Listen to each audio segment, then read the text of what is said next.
بسم اللہ الرحمن الرحیم۔ السلام علیکم دوستوں، پرانے وقتوں کی بات ہے کہ گاؤں میں ایک شخص رہتا تھا اور اس کے 3 بیٹے تھے اور اس نے اپنے تینوں بیٹوں کا نام ایک جیسا عمر رکھا ہوا تھا۔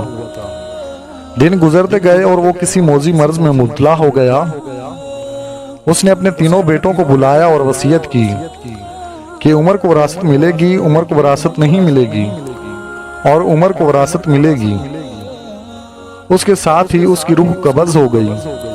وہ شخص خود تو فوت ہو گیا مگر اپنے بیٹوں کو حیرت میں ڈال گیا کہ کیسے فیصلہ کریں کہ کس 2 عمر کو وراثت ملے گی اور کس عمر کو نہیں۔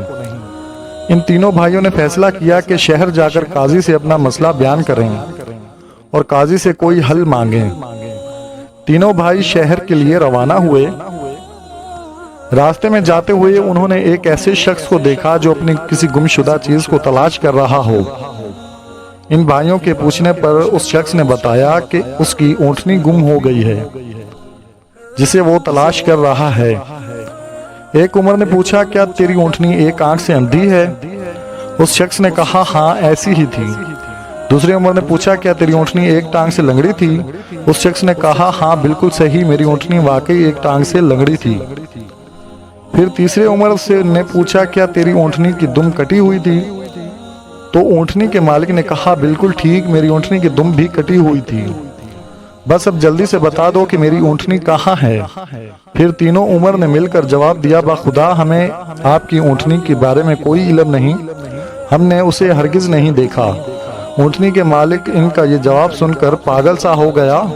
اونٹنی کے مالک نے فیصلہ کیا کہ ان تینوں کو کھینچ کر قاضی کے پاس لے جاؤں، اور اونٹنی کے مالک کو پورا یقین ہو گیا تھا کہ یہ تینوں اونٹنی کو ذبح کر کے کھا گئے ہیں اور اب اپنے جرم کو چھپانے کے لیے جھوٹ بول رہے ہیں۔ اونٹنی کے مالک نے جب تینوں کو اپنا ارادہ بتایا تو انہوں نے کہا، ہمیں کوئی اعتراض نہیں کیونکہ ہم خود بھی قاضی کے پاس ہی جا رہے ہیں۔ جب یہ چاروں قاضی کے پاس پہنچے تو اونٹنی والے نے اپنا قصہ بیان کیا۔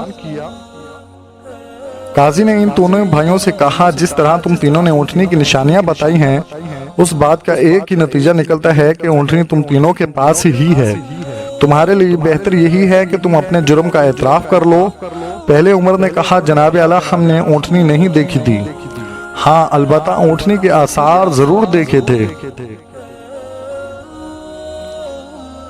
جب میں نے اونٹنی کے مالک سے کہا تھا کہ تیری اونٹنی ایک آنکھ سے اندھی ہے، میں نے دیکھا تھا راستے کا ایک طرف سے گھاس تو خوب چرا ہوا تھا مگر دوسری طرف کا ویسے ہی موجود تھا۔ اس کا ایک ہی مطلب تھا کہ اس کی اونٹنی ایک آنکھ سے اندھی رہی ہوگی۔ دوسری عمر نے کہا، میں نے دیکھا تھا کہ راستے میں 3 قدم تو گہرے لگے ہوئے تھے جبکہ چوتھا قدم زمین پر معمولی پڑا ہوا تھا، جس کا مطلب بس اتنا ہی بنتا تھا کہ یہ جانور لنگڑا بھی تھا۔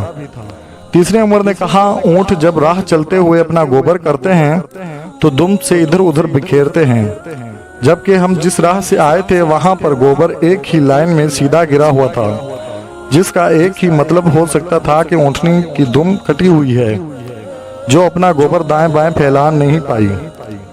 قاضی نے بنا دیر کیے اس آدمی کی طرف دیکھا اور کہا، تم جا سکتے ہو، تمہاری اونٹنی ان لوگوں کے پاس نہیں ہے اور نہ ہی انہوں نے اسے دیکھا ہے۔ اونٹنی والے کے جانے کے بعد ان تینوں بھائیوں نے اپنا قصہ قاضی صاحب سے بیان کیا، جسے سن کر قاضی بہت حیران ہوا۔ ان تینوں سے کہا، تم آج کی رات مہمان خانے میں ٹھہرو، میں تمہیں کل سوچ کر کوئی حل بتاؤں گا۔ یہ تینوں جا کر مہمان خانے میں ٹھہرے۔ انہوں نے محسوس کیا کہ ان کی نگرانی کی جا رہی ہے۔ کچھ دیر گزر جانے کے بعد ان کے لیے کھانا لایا گیا جو گوشت کے پکے ہوئے سالن اور روٹی پر مشتمل تھا۔ پہلے نے سالن کو دیکھ کر کہا، یہ سالن کتے کے گوشت کا بنا ہوا ہے۔ دوسرے نے کہا، یہ روٹیاں جس عورت نے بنائی ہیں وہ حمل کے ساتھ اور بوری دنوں کے ساتھ ہے۔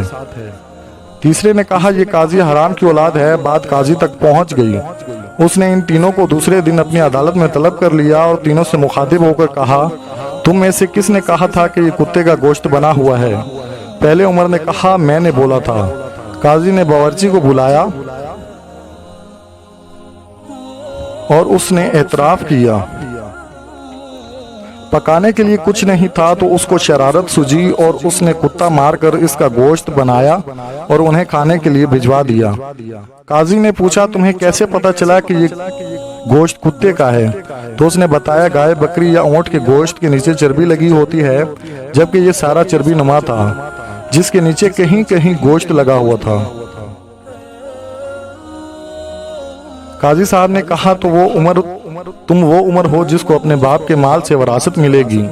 قاضی نے دوبارہ ان سے مخاطب ہو کر پوچھا، کس نے کہا تھا کہ یہ روٹیاں ایسی عورت نے بنائی ہیں جو 9 ماہ کے حمل کے ساتھ اور اپنے پورے دنوں کے ساتھ ہے؟ جواب میں دوسرے نے کہا، میں ہوں جس نے یہ کہا تھا۔ قاضی نے پوچھا، تمہیں کیوں ایسا لگا؟ تو اس نے کہا، روٹیاں ایک طرف سے پھولی ہوئی اور خوب پکی ہوئی ہیں اور دوسری طرف سے کچی اور موٹی رہ گئی ہیں۔ میں نے اس سے یہی اندازہ کیا کہ روٹیاں بنانے والی ایسی خاتون ہے جس سے تکلیف کے مارے زیادہ جھکا نہیں جا رہا اور وہ سامنے پڑی چیز بھی نہیں دیکھ پا رہی، جس کا مطلب یہی بنتا تھا کہ عورت حاملہ ہے اور روٹی بنانے میں تکلیف محسوس کرتی رہی ہے۔ قاضی نے اس دوسرے سے بھی کہا کہ تم وہ عمر ہو جسے اس کے باپ کے مال میں سے وراثت ملے گی۔ قاضی نے تینوں سے مخاطب ہو کر پوچھا، یہ کس نے کہا تھا کہ میں والد الحرام ہوں؟ تیسرے نے جواب دیا کہ یہ میں نے کہا تھا۔ قاضی اٹھ کر اندر گیا اور اپنی ماں سے پوچھا، کیا یہ سچ ہے کہ وہ حرامی ہے؟ تو قاضی کی ماں نے کہا، ہاں یہ سچ ہے کہ تم حرام کے ہو۔ قاضی واپس آ کر اس تیسرے سے پوچھا کہ تمہیں کیوں کر معلوم ہوا میں حرامی ہوں؟ تو اس نے جواب دیا، اگر تم حلالی ہی ہوتے تو مہمان خانے میں ہم پر نگراں نہ مقرر کرتے، نہ ہی کتے کا گوشت پکا کر ہمیں بھجواتے اور نہ ہی کچی روٹیاں کسی مظلوم سے پکوا کر ہمیں کھلواتے۔ قاضی نے اسے مخاطب کرتے ہوئے کہا کہ تم وہ عمر ہو جس کو اس کے باپ کے مال سے وراثت نہیں ملے گی۔ تیسرے نے حیرت اور غصے سے قاضی سے پوچھا، ایسا کیوں؟ تو قاضی نے کہا، کیونکہ ایک حرامی ہی دوسرے والد الحرام کو پہچان سکتا ہے اور تم بھی میری ہی طرح حرام کی اولاد ہو۔ وراثت پانے والے دونوں عمر ہی اپنی ماں کی طرف لوٹے اور دریافت کیا کہ ہمارے تیسرے بھائی کا کیا ماجرا ہے؟ تو ماں نے کہا کہ تمہارے باپ ایک مرتبہ صبح کی نماز پڑھنے مسجد گیا تو تمہارے تیسرے بھائی کو مسجد کے گیٹ پر پایا تھا اور تمہارے باپ اسے اپنے ساتھ گھر لے آیا اور اس کا نام بھی تم دونوں کی طرح عمر ہی رکھ دیا اور اس کی پرورش کی۔ تو دوستو، آپ کو ہماری آج کی ویڈیو کیسی لگی؟ کمنٹ کر کے ضرور بتائیے گا۔